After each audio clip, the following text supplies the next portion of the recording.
Question number 19वां देखिए प्यारे बच्चों। और क्वेश्चन नंबर 19वें में ये कहा है, अक्षों के बीच रेखाखंड को बिंदु आर। एक अक्षों के बीच रेखाखंड है, बिल्कुल वही क्वेश्चन का चित्र है। ये अक्ष है, इनके बीच ही रेखाखंड है जो एक्स अक्ष से ए अंतःखंड काट रहा है और वाई अक्ष पर बी अंतःखंड काट रहा है।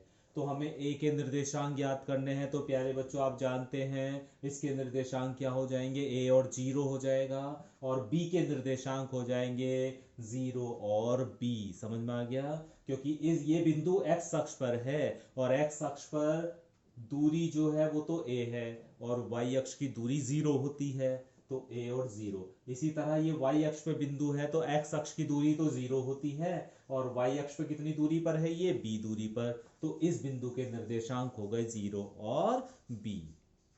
अब हमसे ये कहा है कि R एक बिंदु है जिसके निर्देशांक H और K हैं और R इस रेखाखंड को दो भागों में विभाजित कर रहा है, 1 और 2 के रेशियो में इसे विभाजित कर रहा है, यानी ये अंतः विभाजन कर रहा है।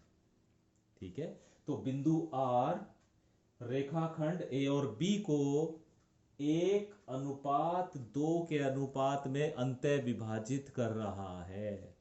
तो जब प्यारे बच्चों अंतः विभाजन की बात आती है तो हम जानते हैं कि अंतः विभाजन सूत्र क्या होता है, m x2 plus n x1 upon m plus n, comma m y2 plus n y1 upon m plus n। ये अंतः विभाजन सूत्र होता है। प्यारे बच्चों यहां पर m की वैल्यू 1 है और n की वैल्यू 2 है। m और n की वैल्यू क्या होगी, जो अनुपात होता है। तो m की वैल्यू 1 और n की वैल्यू 2 है। a के निर्देशांक a और 0 है और b के निर्देशांक 0 और b है। ठीक है, तो प्यारे बच्चों ये अंतः विभाजन करने वाला जो बिंदु r है ये इसका x निर्देशांक है, अंतः विभाजन करने वाले बिंदु का x निर्देशांक h है, और अंतः विभाजन करने वाले बिंदु का y निर्देशांक k है। और यहां पर भी अगर आप देखेंगे तो प्यारे बच्चों ये अंतः विभाजन करने वाले बिंदु का x निर्देशांक है और ये y निर्देशांक है। तो इसका मतलब क्या हुआ कि ये h जो है वो इसके बराबर होगा। h जो है वो m x2 plus n x1 upon m plus n के बराबर होगा। इसी तरह k y निर्देशांक के बराबर होगा, और इसमें y निर्देशांक कौन सा है, यही तो y निर्देशांक है। तो इसका मतलब k जो है वो किसके बराबर होगा, m y2 plus n y1 upon m plus n।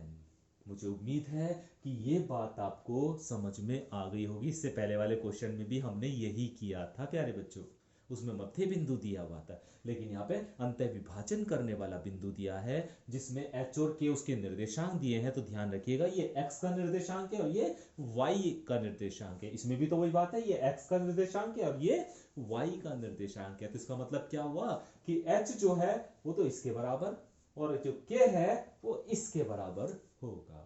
ठीक है, अभी आपको m की और n की वैल्यू पता है, x1 y1 x2 y2 पता है, ये है ना। इनकी वैल्यू को यहां पर रख दीजिए, m की जगह 1, x2 की जगह 0, देख लो x1 y1 x2 y2, x2 की जगह 0 प्लस n की जगह 2 और x1 की जगह 1 अपॉन 1 प्लस 2। इसी तरह प्यारे बच्चों यहां पर k बराबर m की जगह 1 y2 की जगह b plus n into y1 की जगह कितना होगा 0। n की जगह भी रख दो, n की जगह तो 2 है ना, तो यहां पर 2 रख दीजिए, n की जगह 2 रख दीजिए।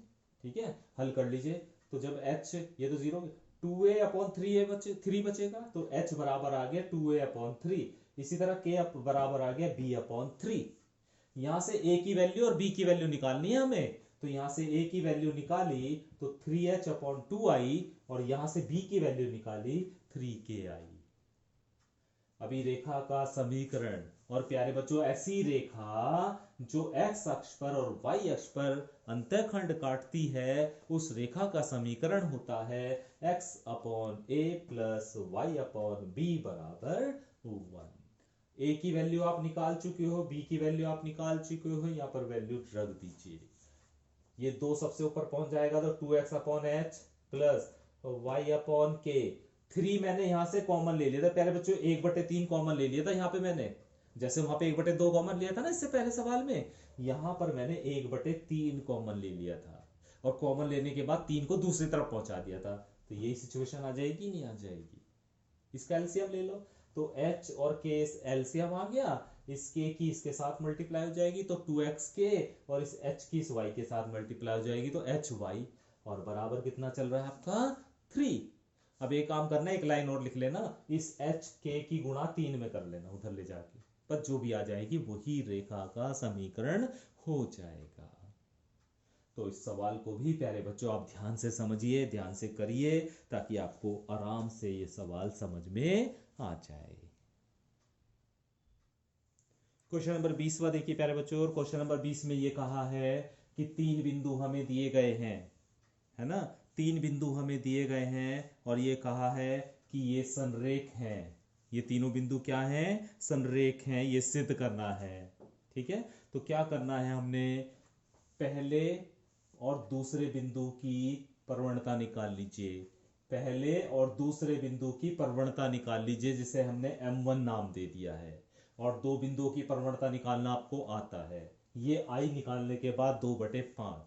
फिर उसी तरह प्यारे बच्चों पहले बिंदु की और तीसरे बिंदु की भी प्रवणता निकाल लीजिए, पहले की और दूसरे की, और फिर पहले की और तीसरे की प्रवणता निकालिए, वो भी आई 2/5। यदि ये दो प्रवणताएं बराबर हैं तो तीनों बिंदु संरेख हैं। हमने देखा कि m1 बराबर m2 है, यानी पहले बिंदु और दूसरे बिंदु की प्रवणता और पहले बिंदु और तीसरे बिंदु की प्रवणता दोनों समान है, तो दिए गए बिंदु संरेख हैं। यही हमें प्रूफ करना था। तो इस तरह प्यारे बच्चों आपकी ये एक्सरसाइज यहीं पर समाप्त हो रही है। ठीक है, तो मुझे उम्मीद है इस एक्सरसाइज को भी आपने बड़े अच्छे ढंग से, बड़े इंटरेस्ट के साथ समझा होगा, और इसके क्वेश्चन भी आप साथ के साथ कर रहे होंगे। ठीक है, तो हम अब कल से अपनी नई एक्सरसाइज की तरफ आगे बढ़ेंगे। Thank you.